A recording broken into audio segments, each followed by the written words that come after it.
तोहरा के बनले बारे भगवान बुरी फुर्सत से, तोहरा के बनले बारे।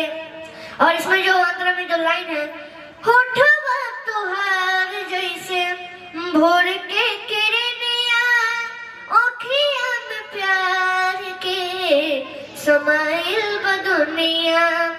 ओठवा तोहार जैसे भोर के किरनिया, आँखियाँ में प्यार के समाइल बदुनिया।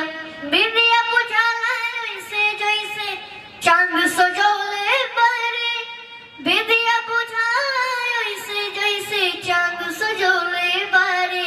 भगवान बुरी फुर्सत से तोहरा के बनले बारे, हो भगवान बुरी फुर्सत से तोहरा के बनले बारे।